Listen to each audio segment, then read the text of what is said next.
Eu agora passava a palavra ao Miguel Paiva Gomes, que é administrador da cidade. Desculpa, peço desculpa. Perdão, já estou a saltar.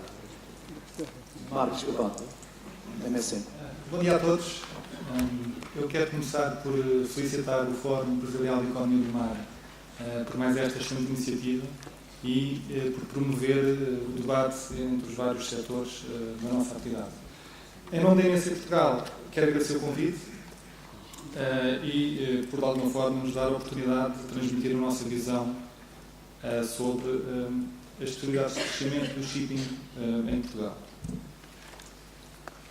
Começando pela nossa breve agenda, vamos falar um pouco dos fatores de crescimento que possibilitam, potenciam o crescimento do shipping, ver em que áreas podemos crescer, como podemos crescer e depois terminamos com breves conclusões. Comecei então pelos fatores de crescimento. É evidente que o shipping cresce com o volume de carga. Um navio escala um porto para carregar, descarregar ou transbordar carga. Portanto, não há dúvida de que a existência de grandes volumes de carga são, sem dúvida, um importante fator para que o shipping possa crescer. Mas, apesar disso, não é o único fator que interessa. Temos depois a localização geográfica, que é também um importante fator, mas, mais uma vez, não é decisivo. Já que há pouco foi falado, há vários exemplos na Europa de portos que não terão a localização mais vantajosa, mas que ainda assim conseguem captar mercados, à primeira vista, pouco prováveis.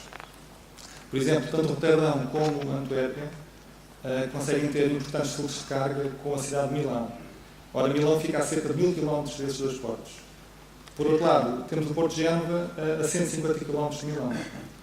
Portanto, mais importante que os fatores que a localização geográfica interessa sim a eficiência da solução logística.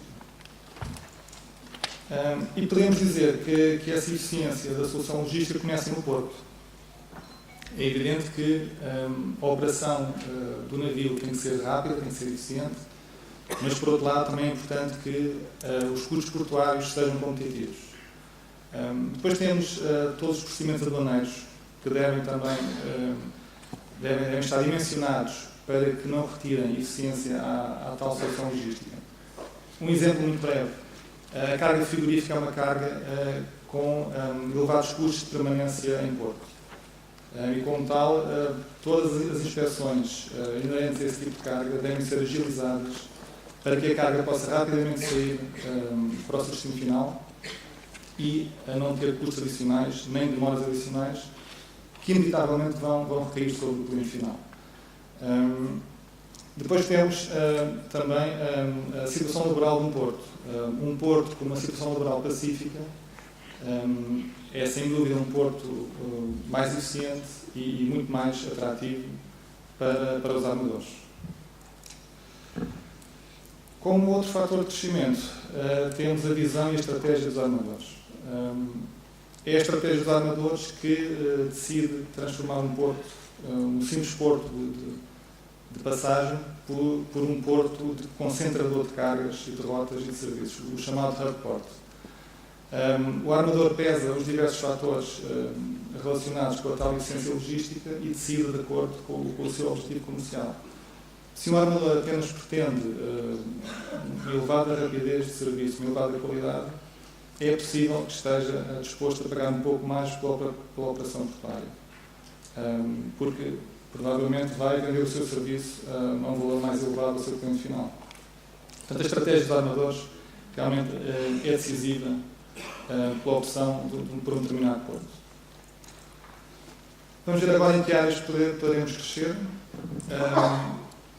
Todos sabemos que a atual situação económica do país, aliada à sua dimensão do mercado,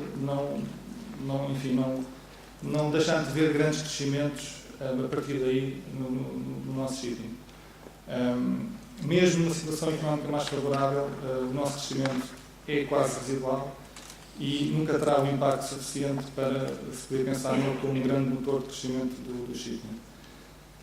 Temos ainda o short sea como possibilidade de crescimento ao retirar a carga da rodovia para o mar, mas a realidade é que enfrenta um uma forte concorrência do setor rodoviário e também não deixando de ver a curto prazo grandes margens de crescimento.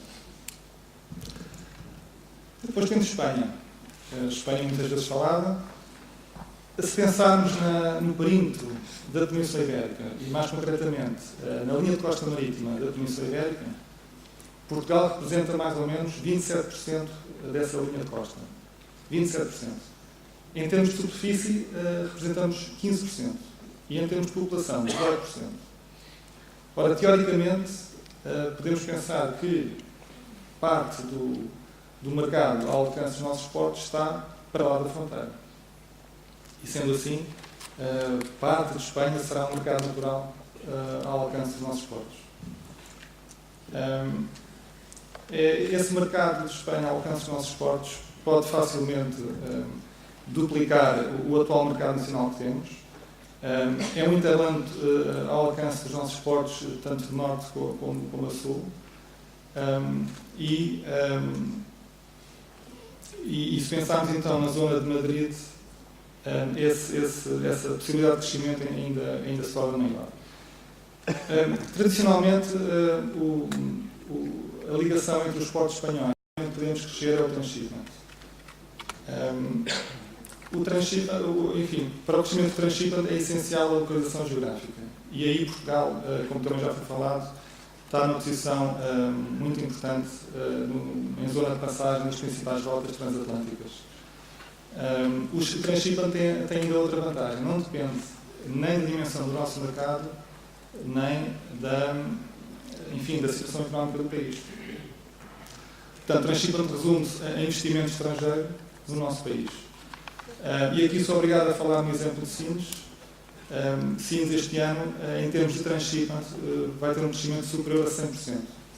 Portanto, são taxas de crescimento que dificilmente se conseguem ver noutras áreas do nosso setor.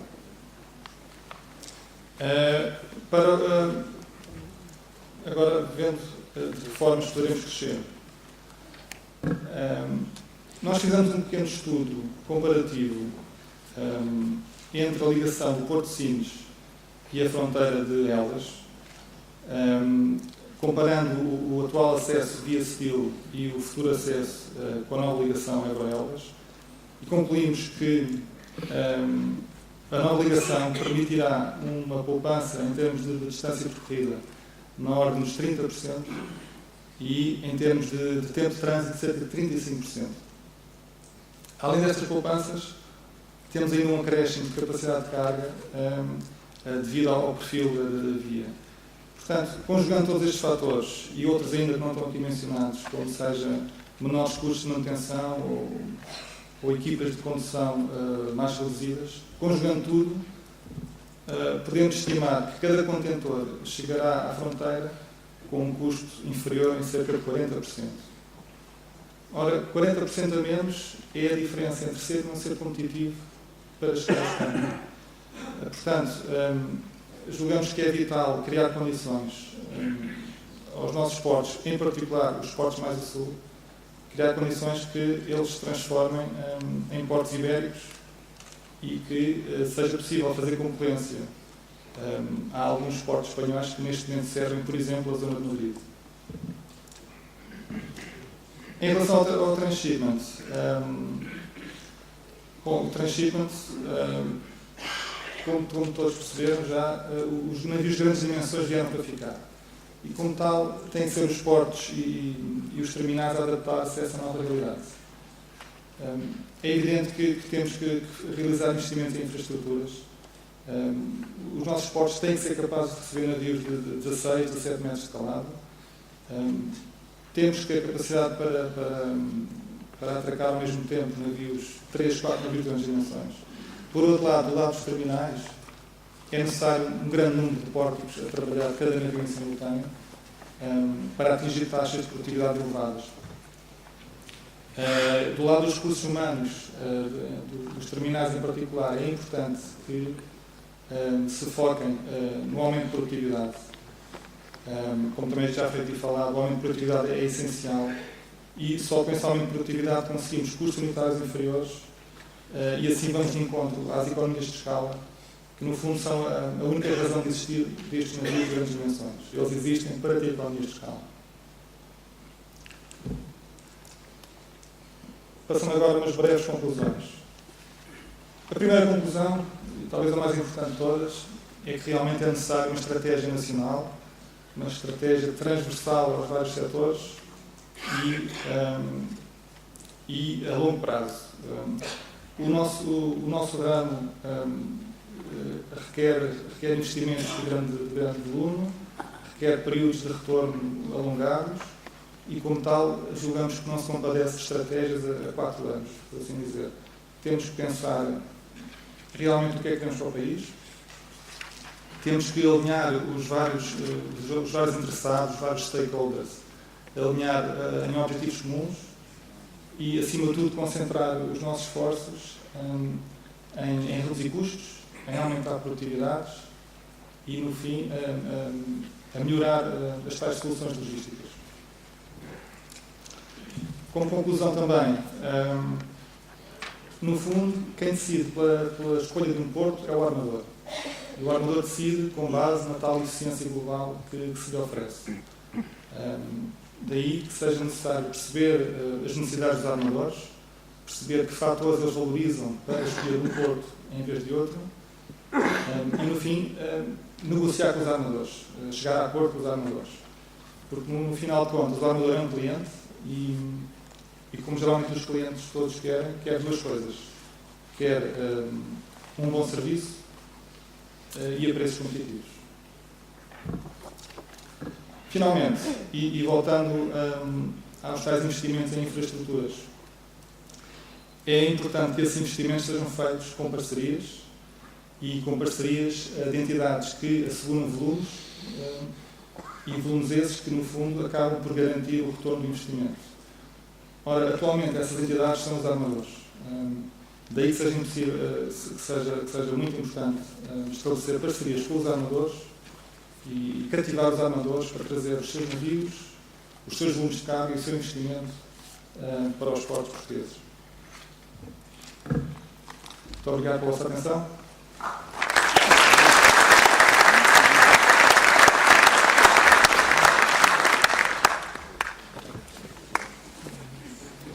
Isso foi bem combinado, Obrigado, Marco. De facto, a MSC é um caso de sucesso, certamente em Portugal, mas eu diria ao nível mundial. E é interessante refletir um bocadinho porque é que a MSC foi para Sines. A MSC resolveu apostar em Sines por uma razão completamente errada. Foi porque havia greves em Lisboa. E, de facto, na altura, estamos a falar em 2003, 2004, pensando bem, as greves ainda não acabaram. Mas em 2003, 2004, a MSC só tinha um serviço em Portugal, um serviço que eles chamam Acordeon, que vai de Valência para o norte até Antuérpia e depois volta de novo para Valência e vai basicamente fazendo o transshipment de cargas, de contentores, ou de Valência ou de Roterdão. E, portanto, ir para Sines, a partir é uma desvantagem. Sines tem claramente uma desvantagem competitiva muito grande nesse tráfego, porque está a uma distância grande dos centros de carga. Mas uma vez a MSC uma vez que se instalou em Sines e começou a perceber as vantagens que não tinha percebido até experimentar em termos da facilidade de acesso marítimo, em termos da portualidade, em termos da disponibilidade de espaço, em termos de uma parte importante que o João Franco falou há pouco, que é o regime laboral, e acho que devíamos falar um pouco sobre isso, se calhar um pouco mais adiante. Mas a chave para esse sucesso, e portanto o que aconteceu foi que começou a perceber que havia condições muito particulares de Sines que poderia ser uma alternativa aos portos onde a MSC está a fazer o seu transshipment, designadamente Valência, que é o seu porto principal, Las Palmas, La Havre, Norte, e a pouco foi trazer mais serviços. Hoje tem 15 serviços, é uma coisa assim, tem 15 serviços a trabalhar em Sines, dos quais apenas um, e o errado, é que foi o primeiro serviço. E é um bocadinho uma lição que às vezes é preciso um elemento de sorte para se ter a faísca necessária para se fazer qualquer coisa que realmente é contra o senso comum, se quiserem, ou contra as opiniões instaladas. Mas um dos sucessos, eu estou quase a fazer uma introdução agora, um dos sucessos Um dos sucessos da MSC em Sines foi a aposta na intermodalidade. A intermodalidade, basicamente, como sabem, quer pura e simplesmente dizer que é a mesma unidade de carga, neste caso o contentor, que se desloca desde a origem ao destino. E, portanto, não só o navio, mas os caminhões e os comboios estão preparados para transportar essa mesma unidade de carga de uma forma eficiente. E isso é importantíssimo, de um ponto de vista que eu nunca me farto de repetir, que tem a ver com a decisão de onde é que devem estar localizados os portos. A ideia que um porto tem que estar na cidade é uma ideia que fez todo sentido quando não havia o conceito de intermodalidade, quando era muito caro transportar por via terrestre a carga. Hoje, como o Marco disse há pouco, o principal porto de entrada de Milão é Roterdão. Exatamente por isso, porque de facto, olhando para a linha de produção desde a origem ao destino, a combinação das vantagens e desvantagens dos vários trouxas, chegas à conclusão que é a solução mais eficiente. E isso deve-nos fazer pensar muito, porque de facto estamos num sítio que tem uma vantagem geoestratégica extraordinária. Temos hoje em dia condições realmente para poder servir os operadores mais importantes do mundo, que estão à procura de eficiência toda a sua operação, e portanto há claramente condições que conseguimos ultrapassar algumas das pequenas barreiras que ainda existem para podermos alavancar aquilo que já temos em Portugal, para nos tornarmos, não digo um Roterdão, mas no fundo o modelo não é muito diferente, quer dizer, combinar a oferta de serviços de transshipment com o servir o Interland cada vez mais vasto. Hoje vocês têm comboios diários, por exemplo, da Bechenca, de Valladolid para Paris. Não é muito difícil imaginar que é uma oportunidade para se ligar a Valladolid por ferrovia aos portos portugueses, já ver obviamente o óbvio, mas também Sines. E portanto há aqui um mundo de oportunidades que não se fecham pela nossa dimensão geográfica, mas pelo contrário se abrem pelo nosso posicionamento geográfico.